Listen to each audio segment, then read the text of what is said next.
ভেবেছিল ছাত্ররা, ছাত্রদল, ছাত্র শিবির বৈষম্য বিরোধী বিভিন্ন উপভাগে বিভক্ত হয়ে গিয়েছে।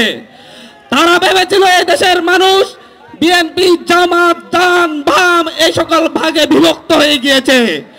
কিন্তু আজকে ঢাকা শহর সহ সারা দেশ প্রমাণ করছে ফ্যাসিস্ট হাসিনার বিরুদ্ধে, আওয়ামী ফ্যাসিবাদের বিরুদ্ধে, শেখ হাসিনার বিরুদ্ধে বাংলাদেশের মানুষ দল মত নির্বিশেষে সকলে ঐক্যবদ্ধ।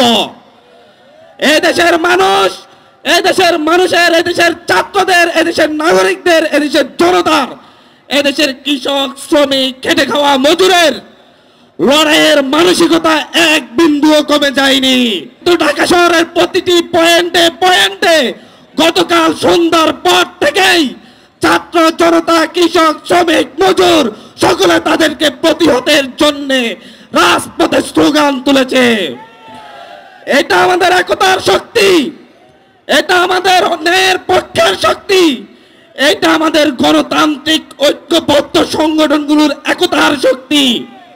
এই শক্তিকে বিভাজিত হতে দেওয়া যাবে না, এই শক্তিকে বিভাজিত হতে দেওয়া যাবে না।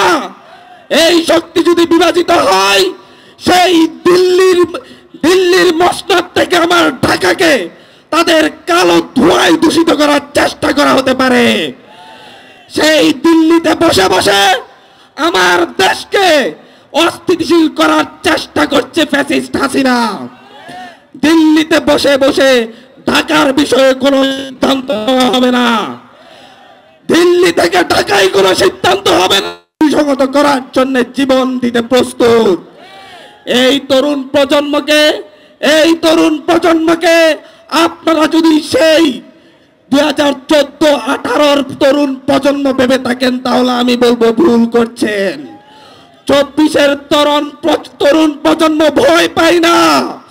24-এর তরুণ প্রজন্ম ফ্যাসিস্টের জন্য আতঙ্ক। এই তরুণ প্রজন্মের লড়াই আমরা সারা দেশে দেখছি।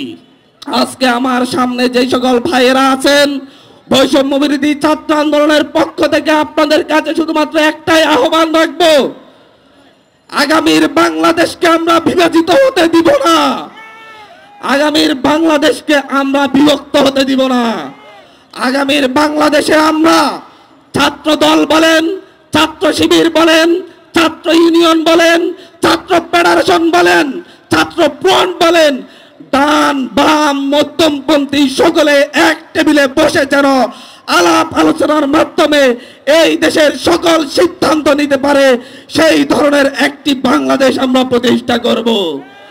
মতের পার্থক্য থাকতে পারে, মতের পার্থক্য থাকতে পারে, আদর্শের পার্থক্য থাকতে পারে, কিন্তু একটি আদর্শের জায়গায় বিএনপি বলেন, জামাত বলেন, বিপ্লবী ওয়ার্কার্স পার্টি বলেন, গণ অধিকার পরিষদ বলেন, প্রত্যেকটা দলের মানুষ এক।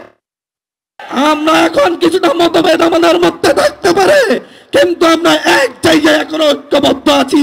সেটা হচ্ছে এই দেশের মানুষের জন্য, এই দেশের মঙ্গলের জন্য যত সিদ্ধান্ত আসবে ঢাকার মাটি থেকে আসবে, দিল্লির মস্তক থেকে নয়।